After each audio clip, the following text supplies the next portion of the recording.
ne dăm pe o rampă periculoasă. Salut! Hai, mergi tu primul. Vai, ce abruptă, uite.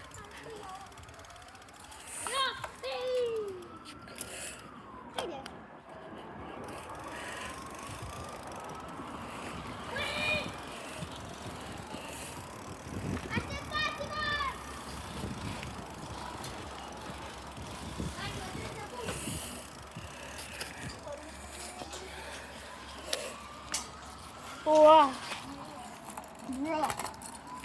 Spune ceva pe cameră. Salut! Astăzi este ziua acestei fete. Spuneți la mulți ani în comentarii. Salută! Acesta a fost episodul. Am fost GamerX1 împreună cu XX Pro și Rana. Pa, pa!